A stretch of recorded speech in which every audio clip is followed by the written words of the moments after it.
to the NPTEL course on storage systems. In the previous class, we were looking at some aspects relating to consistency, and we mentioned that consistency is connected with the consensus problem or the commit problem. So today we will take a look at the consistency management in storage systems, and I will get started with some aspects related to the commit protocols.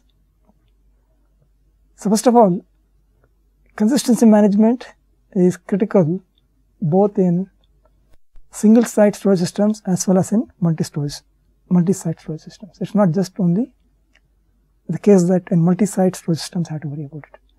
Why is that? Because if I look even a single site storage system, that site itself has many components, and therefore the consistency problem could still be here also. To appreciate why that's the case, let's just take an example of a file system operation. All of you know that there is an operation called link in Unix, and basically it creates an additional link to a file. What is this particular command? ln/abc to /xy. What does it do? This is the source, this is the target. This is typically a directory, x/y is a directory, this is a file. That means that what the semantics of this is that the file C will have another name in this directory x/y. So in addition to the file being in ABC, there will be another file called /xyc. Okay. And basically what happens is that there is a link count that increases by 1. So it is essentially, you might call it as a way of referring to the same object through two different pointers. That's basically what is happening. Now, notice that if I want to do some operation like this, which is resistant to failures, it is not that trivial. Okay. Why is that the case? Let's think about what kind of things I have to do this operation. What is involved here? First of all, the file C, it has got a metadata, right? The metadata corresponding to C, right? And it keeps track of how many copies are there, right? So you have to increment what is called the link count of C. So it basically says that instead of it being present in only one place, it's now present in 2 places, okay? And the inode, there is only a single copy of the object. There's only a single copy, except there are 2 pointers. One from the directory /ab, that is the thing which is pointing to that C, and the directory xy, that also is pointing to C. So first of all, you have to, why do you need the link count? So that in case either party tries to delete it, so sorry, it is deleted from either part of either directory, you have to keep track of when to actually delete the file. For example, if I delete, after having done this link, if I delete /abc, there still should be /xyc, should still be there. Okay. Similarly, if I delete in x/x/yc, then this copy should still be there. So the link count keeps track of it. Okay. Then the next aspect of this is that I need to actually put the entry into the directory y, because now C also is going to be there in the directory y. Now if you think about it, these 2 operations, 1 and 2, they are 2 updates to the storage system. When you increment link count of C, you are incrementing some field in the inode, which is a different place on the disk than when you add the entry C to the directory y. So these 2 are 2 different places on the disk. Okay. Now there is no magic by which you can update these 2 at the same time. Okay. Whatever method you think of, it requires some kind of let us say sequentially done. Even if you think of doing it simultaneously, it is a very complicated procedure, because you want to do it simultaneously, you need to do some time synchronization, and time synchronization is not possible within a few milliseconds accuracy, all kinds of things are there. So it turns out, if you think hard about the problem, it turns out it is impossible to do it in a safe manner simultaneously. It's just not possible. Okay. So in a sense, one has to precede the other. There is some kind of ordering that happens. Now there are two possible ways. Do I do 1 followed by 2 or 2 followed by 1? Now depending on which way you do it, if there is a failure, there are different consequences. In one case, you have what is called production of garbage. In the other one, what is called a dangling pointer. So depending on which one you do, you have one of these two possibilities. I'll explain to you why that's the case. Okay. Now typically, it's better to have garbage than dangling pointers. Okay. Dangling pointer means you are referring to something which doesn't exist. It is a more catastrophic error. Okay. Whereas having some garbage which nobody points to is a more safer thing. Okay. So here the idea here is, if I am trying to figure out whether to if I want to decide between 1 and 2, I will try to choose one of them which produces garbage rather than produces garbage. For example, suppose I go with 2 first. If I add entry C in directory Y, that means I am already pointing to some object, but I am not really linked it yet. Okay, I still not done the job of actually linking it. Okay, and if there is a power failure or panic, whatever, then that entry will be pointing to garbage. Basically, all I have done is I put an entry into the directory, but it's not really pointing to because let's say that I flushed that part of it to disk, that is X by C, right? What I've done is that directory entry has been flushed to disk. So, but because of power failure, I have not been able to increment this part of it. So that means that there is a record in the system, persistent system, part of the system, that there is an entry in directory Y, but actually the link count has not been incremented. Okay. Whereas about other possibilities, if you increment the link count, that goes let us say flush to disk, and then you fail to update the entry in Y. Suppose there is a power failure in between, that is you increment this has gone to disk, but this has not yet gone to disk, it is still sitting in memory and it died once the power failure happened, it could not be flushed to disk, let us say. That means that when I delete C, right, what happens is that, now notice that because I did not add this one, there is actually exactly still only one place C exists, but the link count is now 2. So if I delete it, the link count becomes 1, and since it doesn't exist anywhere else, nobody is going to delete another time a C. That means forever it can sit as, the file can be existing without anybody noticing it. Okay. This is an example of garbage which is sitting there, which the blocks are allocated, it is not pointed to by anybody and it is still sitting there. Basically because I made a mistake because of the way things happened, the link count has increased, but there is no corresponding entry in the directory Y. Okay.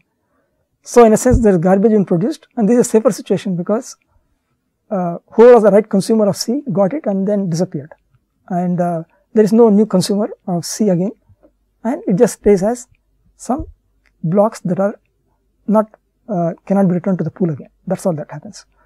So now so this is less of a problem, and that's the reason why you will see that if you look at older file systems, they will go through step 1 followed by step 2. They do not go step 2 followed by step 1.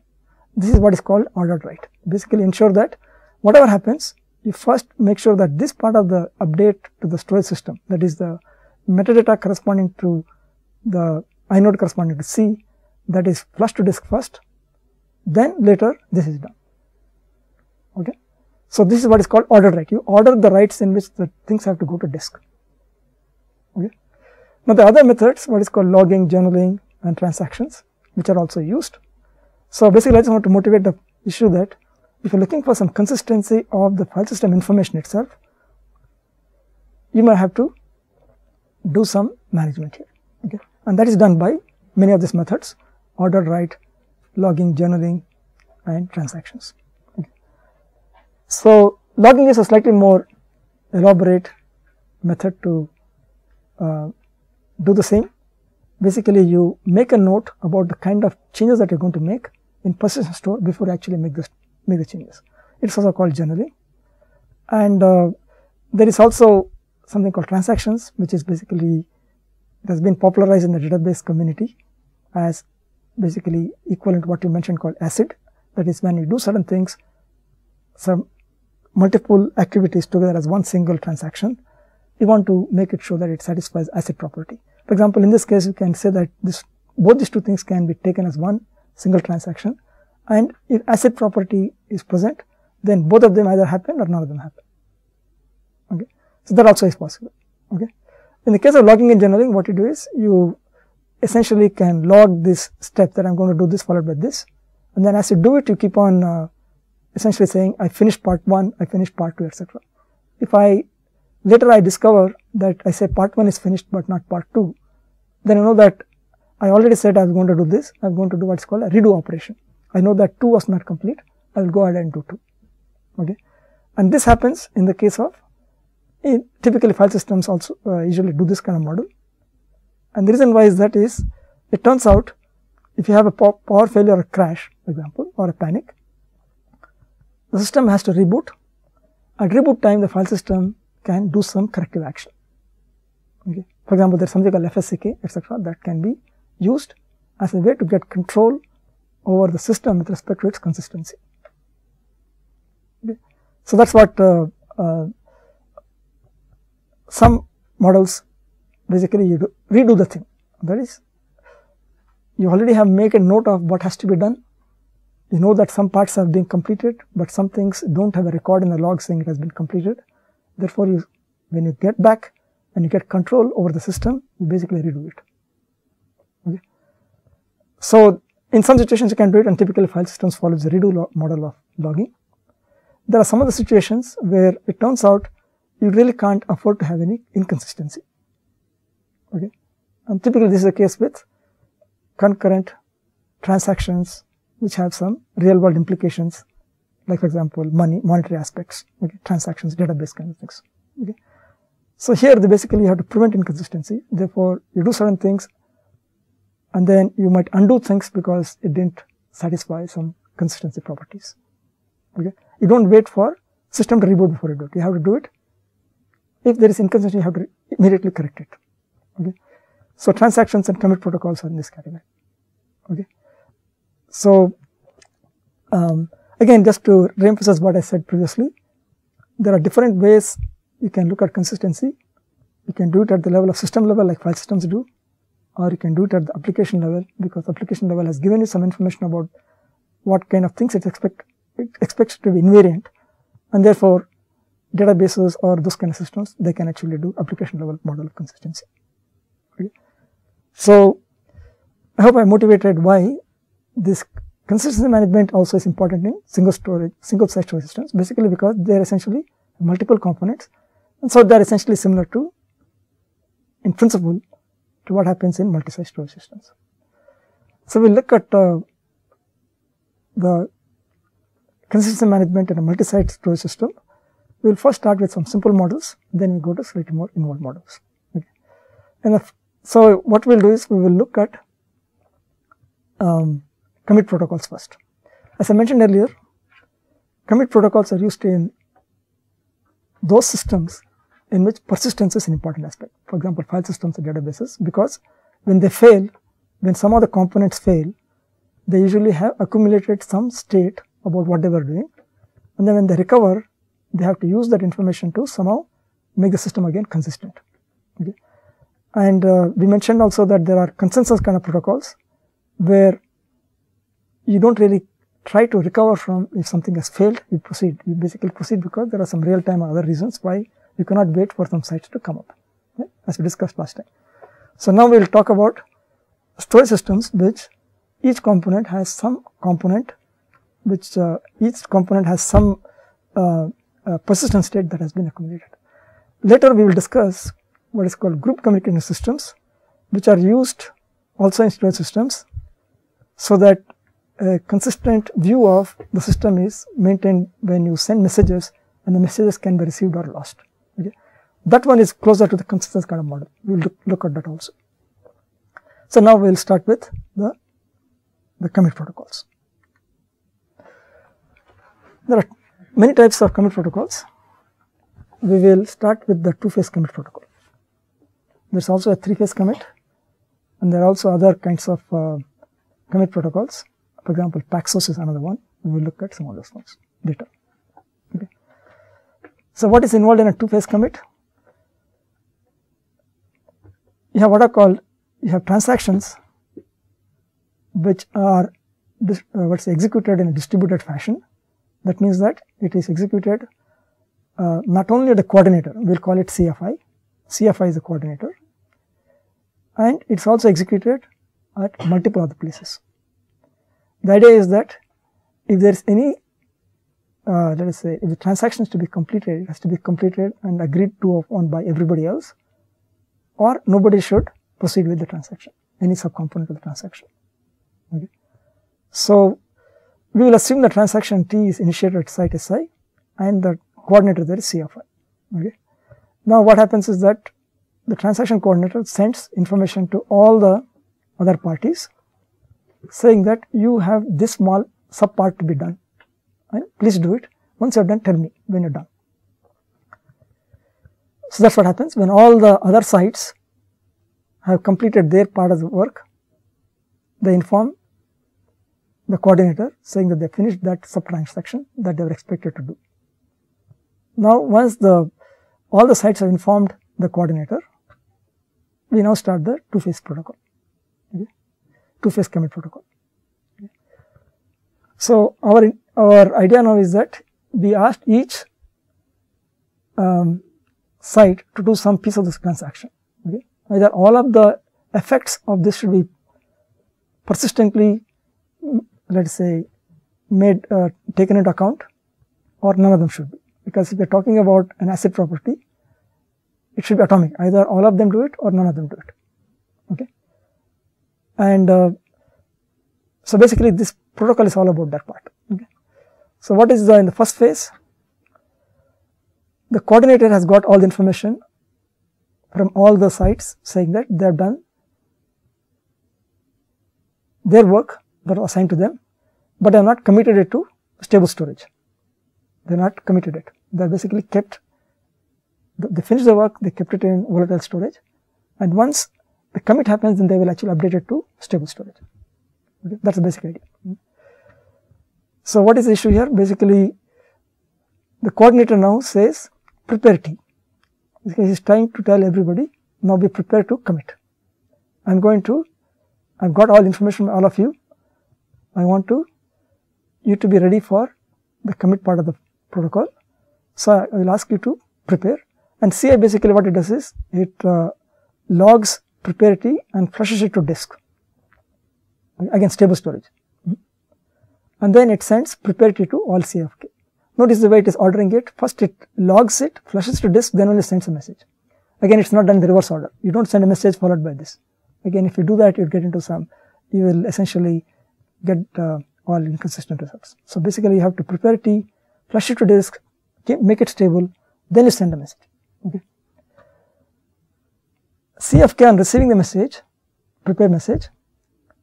Now it has done its sub transaction sometime in the past. Okay. Now it decides that either it can commit or not commit. Okay. For example, you try to get a hotel booking, the hotel booking did not work out, therefore the whole transaction should be flushed, it should be not committed. So here is basically what it does is it says that I am not going to commit. Okay. So it basically says logs no T, again it will and sends abort it to CFI. Okay. If on the other hand this sub-transaction really was successful, it is ready to commit. Okay. So it says to signal that it is ready to commit, it says logs ready T. Okay. Says I am ready to commit in case the coordinator agrees to that, it has to be committed. Okay. It's a conditional thing, it is basically saying, but I am ready, that's all it says. With all changes to log onto stable storage. Again, because that, for example, the hotel reservation or whatever, you are going to log all of it to stable storage, because now the minute I say ready T, that means I am willing to carry out my portion of it. I am going to make it stick. To make sure it is sticking, I have to, whatever changes I have to make the transaction, sub-transaction go through, I have to commit to stable storage. Okay. And then it sends ready T to CFI. Again, I commit everything to stable storage, then only I send a message. Okay. I should not do it in the opposite direction. Okay. Again, notice the critical aspect of stable storage. And if you are a storage systems person, you notice that all of this depends on the fact that there is some magic called stable storage. How is the stable storage itself created is a big question. Okay. So, for the time being, in this commit protocol, we just assume there is somebody has given you stable storage. Because notice that a disk is by definition is not a stable storage. I can write to a disk and then it can fail, and it will, next time I read it, I might not get the result back. It's possible. Okay. So, a disk by itself is not a stable storage. So, if you want to make stable storage out of unreliable components like disks, we need to do something else. Okay. That itself requires, surprisingly, a recursive aspect of commit protocols. Okay. So, we will talk about it later. Okay. So, again, before just to recapitulate, in phase 1, what happens is that once all the subtrans have completed the work, the coordinator sends a prepare message to all of them, but then each site decides whether to commit or not commit, depending on the success or failure of its own subtransaction. And then if it is not successful, it is going to say no and sends an abort message. If it succeeds in its subtransaction, it says it's ready to proceed as long as the coordinator agrees to, as long as the coordinator says that everything is fine with respect to everybody else. Okay. And it sends a ready message. Now, in phase 2, CFI receives response system prepare message from all CK or timeout. Basically, it waits for some time, because again, the reason why there is a timeout is because things can also fall apart as things are going on. So, CI receives response to prepare message from all CK, and if in case it is ready T from all, everybody says that their subtransaction succeeded, then you log commit T. Basically, what is the coordinator going? Coordinator got a message from everybody that everybody is okay with proceeding the main transaction. So, you log commit. So, the coordinator now logs commit T, and it sends that message to everybody else. And each party who gets it also log that message that it is commit. Otherwise, if it is not ready T from all, then there is some problem in the transaction. At least 1 or 2 people, at least more than one person, at least one person had a problem. So, you have to abort, and again the coordinator logs this and then flushes it to stable storage, and then it sends the fact that it's abort to everybody else, who in turn, once they receive the message, they will also flush it to storage. Okay. Now, you can see that there is so much flushing going to disk, precisely because you want to make it persistent. That is why you will notice that your throughput is going to be determined by your storage system, how fast it can persistently write something. Okay. And then once that is done, once each of these CKs get this, they again send an ACK back. When CI gets ACK from everybody, it basically says that the transaction is complete. Okay. So, you can see that a commit is got a lot of parts to it. It can fail at any point. It can fail just after the subtransaction has been given, before the preparity has been received, after preparity has been received, before this commit has been made some particular site or commit, or it can fail at any multiple places. The question is, how do you recover from each of these possibilities? Okay. Because you are logging most of these things, you always have some record of what happened, and you can finger the log of both the coordinator as well as of this, all the sites. You can figure out where exactly things broke down and try to see if you can fix it. Okay. So, again just one thing to note is that when a ready T is sent from a site, these are basically a promise by a site that will follow whatever the coordinator decides. Okay. That means that it's okay with him, it's just that if the coordinator says okay, then I'll proceed, other will not proceed. Okay. That's basically the idea. That's ready T is here. Okay. So, what are the various issues? Again, we are assuming that the failures are detected by coordinator or sites reliably. Again, as I mentioned earlier, detecting if a particular node is dead or etc. is not a reliable thing in the first place. Okay. But we are, for the purpose of this protocol, we assume it is. Okay. So, now there are multiple possibilities, either the site can fail or the coordinator fails. Okay. Now, let us say we detect at the coordinator that a site SK fails. Okay. Now, before it sends ready T, if that site fails, it is equivalent to abort T.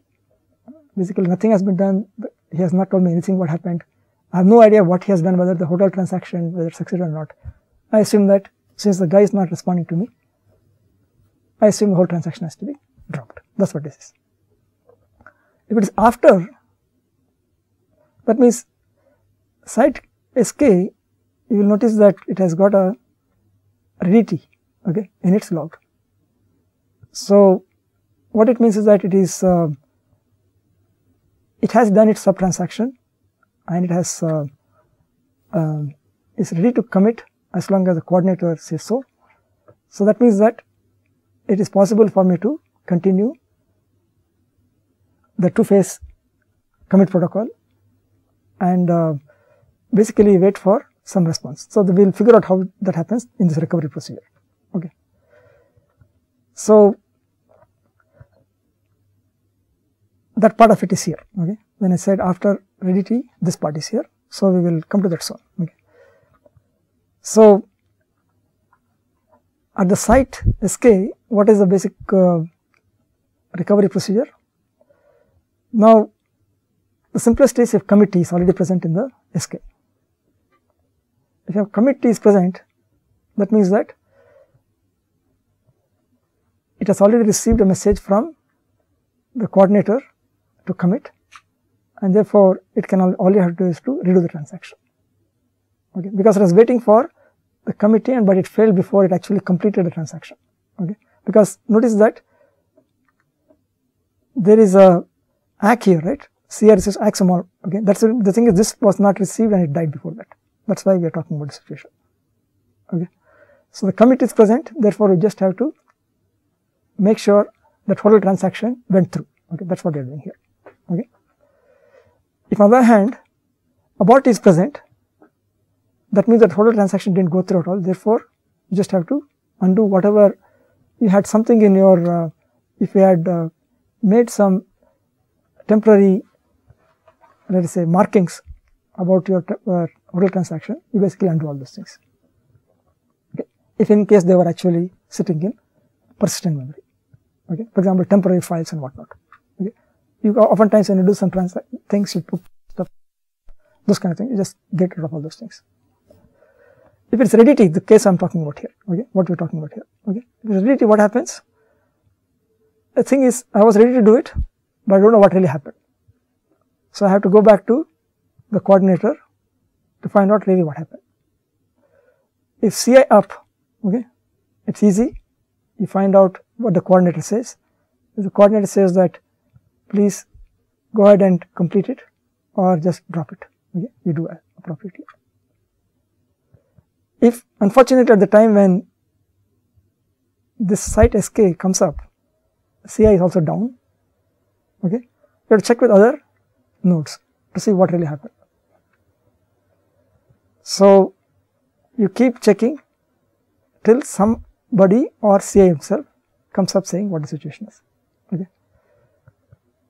So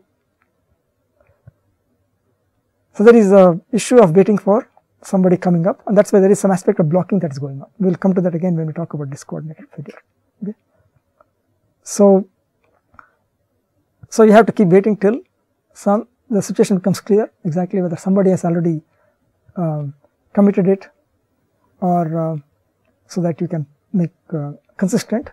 Basically, again, we are worried about consistency. That's why, depending on what other people say, you have to follow their orders. Okay.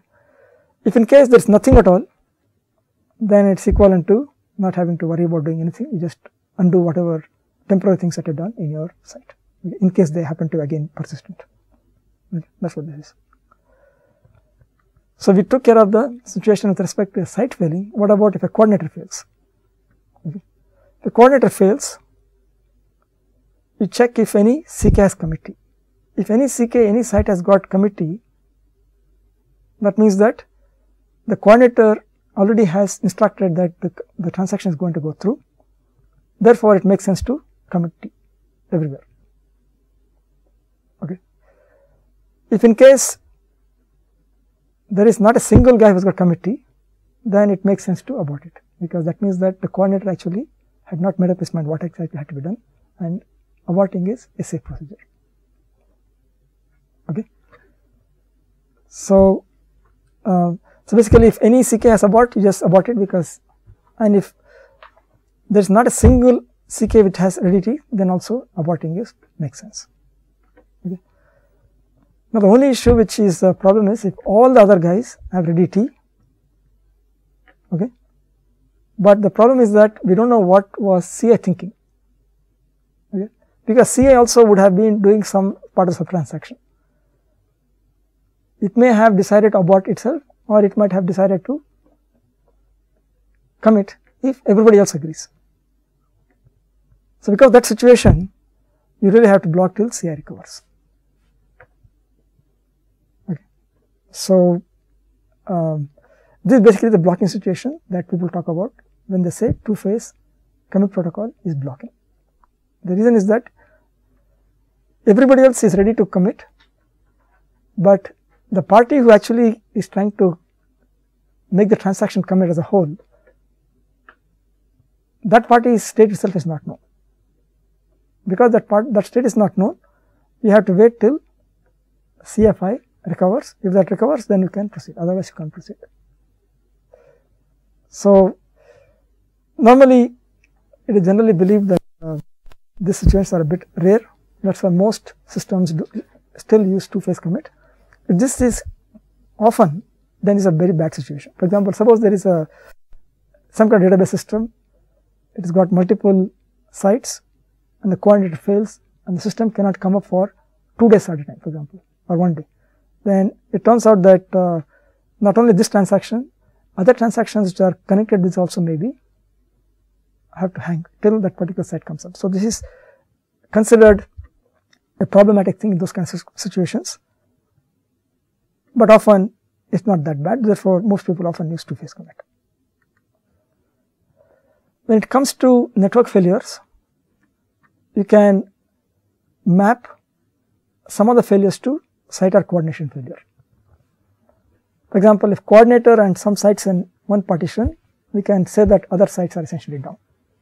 You can just map it that way and proceed with as we have done. Other sites which do not have the coordinator in their partition, they can assume coordination has failed, coordinator has failed, and so they can do recovery in whatever they want. Okay. So, essentially this particular protocol is correct but not live. Okay. It does not guarantee liveness, it guarantees correctness, and that is the case with almost all the protocols we will talk about for some time, because three-phase commit plus back source, all those things have the same issue, because correctness is far more important than liveness in some of these cases. Whereas, when we talk about other systems on the web, for example, we can do with some amount of inconsistency. So, their availability is more important. Okay. Here, the idea is to keep waiting till the coordinator somebody comes up, till the situation becomes clear. For optimization, there are some optimizations people often do. Sometimes you have to, when you are doing some operations, updating some things, you need to take certain logs, and you actually log the set of logs also held, so that other transactions may need that same thing, same logs for the same data, you are able to figure out by looking at the log. Okay. So if other transactions, they can get going, they do not use log cell by those which are hanging still. Okay. If you don't use logs, then in principle that hanging transaction could be holding on to some logs and you have to wait till that coordinator comes up. Okay. So there are most often people do this. Okay. So this is a way in which the blocking aspect, even if it's problematic, doesn't really bother you too much. There's another optimization for read-only transactions. Okay. Basically because you're not updating anything, so you can send the fact that a sub-transaction which does only read-only, right? Basically it can send read-only transaction rather than read-t. Therefore, CI does not need to send commit-t because there's nothing has to be updated. Okay. That also is possible. Okay. So there are some, so this is one way in which you can manage consistency across multiple sites. And notice that this is the same thing that a clustered file system also has to do. Okay. If you're talking about a clustered file system, clustered database, you have to do almost exactly the same thing, because if correctness is important, you have to do exactly these steps. Okay. Now let's look at three-phase commit. In three-phase commit, the idea basically is you have this blocking situation, you want to see if you can avoid the blocking. Okay. Now even three-phase commit, because of the fundamental aspect of the theorems we looked at, right? For example, FLP result, etc. There's no way to actually have no blocking. Essentially, either you, if you're looking for consistency, it will not be live. That's basically the issue. So even this has also the same issue. Okay. Here, what we assume is that sites can fail, but we'll assume that there's no network partition. Okay. So what we assume is that at most k sites can fail and at least k plus 1 sites up. Okay. That's what we're making assumptions. That means in some sense we are talking about a majority, we have a majority of sites that are up. Okay. So the basic idea here is, since we were blocking in the previous protocol because you couldn't read the mind of the coordinator.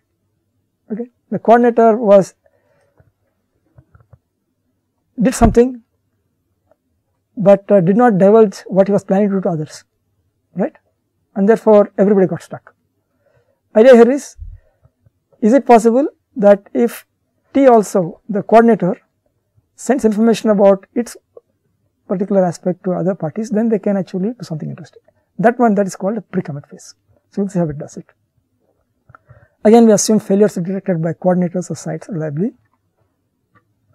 In phase 1, the same as two-phase commit. What is involved here?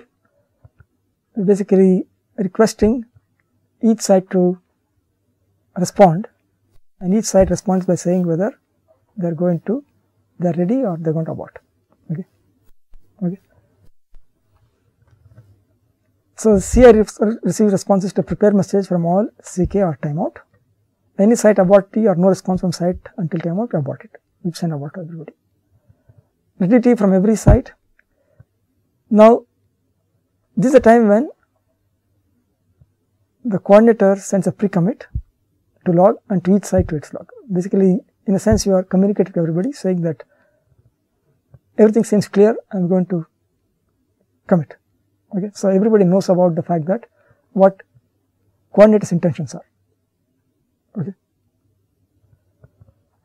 ACK sent a coordinate from each site whether abort or pre-commit. Okay. So basically, you send it to everybody, and then the ACK is received from every site whether they got this message whether abort or pre-commit, and these things are also logged on their systems. Okay. So in case, see if here the coordinator may decide to go to pre-commit or may not decide to go to pre-commit. If he decided not to go to pre-commit, that means that he is not going to go through the transaction. Okay. If he has set pre-commit, that means that he is expecting further progress in the transaction, and that is what the phase 3 is about. Okay. Only executed with pre-commit in phase 2. Coordinator waits till at least k acknowledgements. So basically, as I mentioned, at least k plus 1 is basically waiting for a majority of acts. I think it should be k plus 1 here. It should be k plus 1, at least k plus 1 acts, sorry. So it waits till the majority number of acts, and then it logs commit T and sends it to each log. Notice that the parties already have some idea about what the coordinator was thinking about. Okay. That is why if there are some failure situations where they can actually, once they see pre-commit, they know that they can proceed, and we will come to exactly these exact situations. So what is the meaning of ready T here? Again, just like the 2-phase commit, it is site's promise to follow coordinator's decision. So in the 2-phase commit, it was one-sided. It was only the site's promises to follow coordinator. There was not a reverse one from the coordinator to the sites. When you say pre-commit, it is a reverse kind of handshake. Okay, your coordinator is promising to commit. Okay, so there is some additional state that has been generated and which helps you to resolve the issue in some cases. But again, because of all the results we have seen, theoretical results, this will also should block in some cases. Okay, there is no magic here. It is just that it takes care of some situation. Basically, I have more extra information. That extra information can be used to resolve some cases. That is basically all we can do. Now let us look at what this is. Okay. A site escape fails before ready T. Okay. And this is similar to the previous situation. Nothing really seriously has happened. Therefore, you can assume abort. Now it can be after T, we continue 3-phase commit. Again, we will come to the recovery part of it here. Okay. Again, this part of it is this ready or commit and pre-commit, these 3 situations. Okay. This and this. Okay. So either we have abort or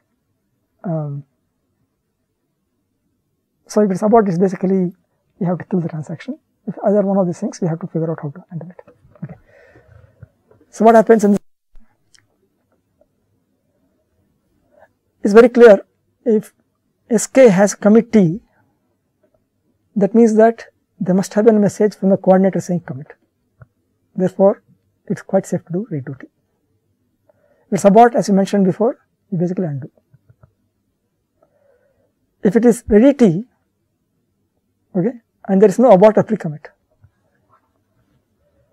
Now, you do not really what happened. So basically, you have to consult C of I to find T status.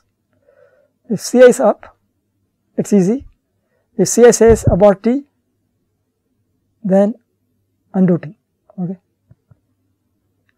Basically, Ci is up. It turned out somebody else was not able to proceed with that part of the transaction. Therefore, it decided abort. But our site failed before it got the message. Okay, or whatever happened. Okay. That's why, as long as Ci says abort, you can just go and undo T. If it is pre-commit T, okay, basically Ci says, I just have done pre-commit, I have not proceeded further, I have not got response from everybody else. Okay. Then Sk, basically it is ready, so it can actually say, okay, you are still stuck at the pre-commit stage, I am anyway still ready, so I can proceed. So I will say I am going to send back saying I am ready to proceed if you are ready to proceed, the coordinator is ready to proceed. That is what this is. Okay. On the other hand, if Ci says, I have already said it is commit, right, then all I have to do is redo ready T, right. Basically what happened was that notice that you have sent a pre-commit, that is Ci essentially sent a pre-commit to everybody, but this was not seen by this site Sk, but since the protocol for reasons of liveness it waits only for, it assumes that at least k plus 1 guys are up.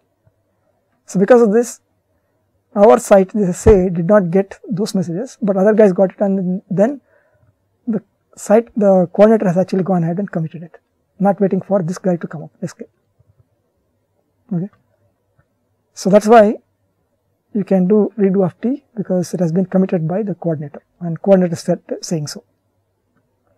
Our problem here is, if Ci goes down, that means that this site SK has failed, and then you came up, you try to do something with, try to discover the state of CFI, the coordinator, but then CFI itself is down. So this is a situation where there is no further information. I have to really do something further. Again, this is an example where I cannot proceed till I do something else. Okay. So in here part of it, in execute coordinator failure protocol, what we do is we try to elect a new coordinator. Again, the 3-phase commit protocol, it tries to keep the system moving forward. So if the coordinator is dead, right, because coordinator already had sent information about the pre-commit, etc. Now I have to do what I have to proceed. Okay. So we have to get a new guy, and then we will see whether he can make the protocol move forward. That's attempt here. If you find that at SK there is a pre-commit, but there is no abort or commit, again you have to consult CFI to find T status. We will come to this one. We will discuss it in more detail. Basically, it's exactly the same as here. Okay, you have to do the same thing up. Okay, so you have a pre-commit. That means that the coordinator promised to go ahead. Okay, but before that happened, right, your machine crashed, and you are trying to figure out if what really has happened to the T. Okay.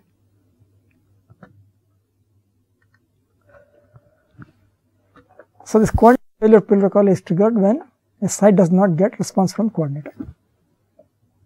Okay. So what we do is we elect a new leader, and then this new leader requests status of T from each site. Okay. Whether it is committed, aborted, ready, pre-committed, or nothing has happened. So if even one or more guys have committed, that means that it actually was committed in the past, so you can go ahead and commit it. If one or more guys says abort, then you have to abort it.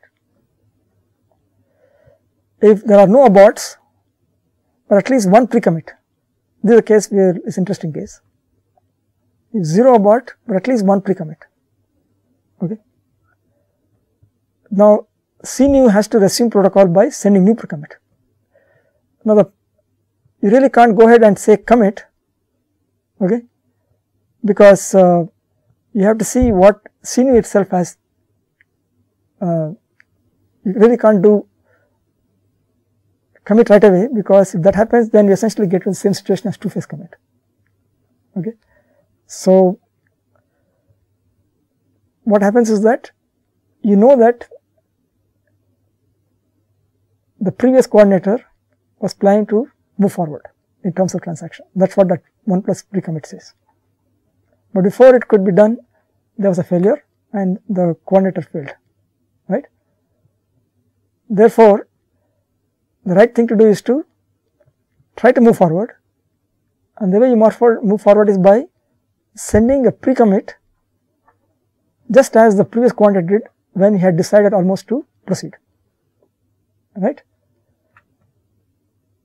Now the reason why you need to do this is because if you don't do this pre-commit, then you can get into the blocking situation if CNew fails. Okay. So for this reason, you actually restart from where the pre-commit phase, and then try to make sure it proceeds. Okay. So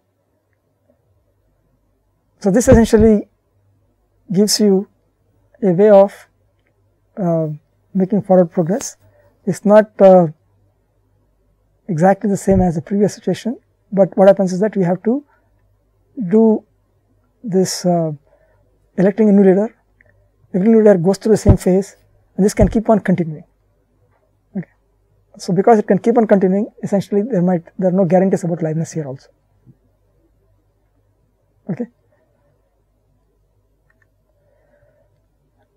So actually there is one more scenario where no active site has pre-commit, and here it turns out abort the transaction is good. Actually there are 3 cases. The coordinator aborts for failure, it's very clear that you can abort it. CI has not reached precision, it's very clear you have to abort it. It cannot commit for failure. Actually it turns out, okay, it cannot commit before failure. You can show that it's not possible, because if you assume that CI has committed, then at least more than k pre-commit from site to right, that has to come in, and the new coordinator sees those things, and since the new coordinator sees it, pre-commit must have already been there, but I am saying that no active site has contradiction. Therefore, abort is quite safe in this case also. Okay. The one reason why I assume that no new network partition is because it turns out if I don't assume this, there can be multiple coordinators also. Okay. That also has to be avoided. So in the next class, what we will do is we will look at Paxos, which also resolves the same issues in a slightly different manner. Okay.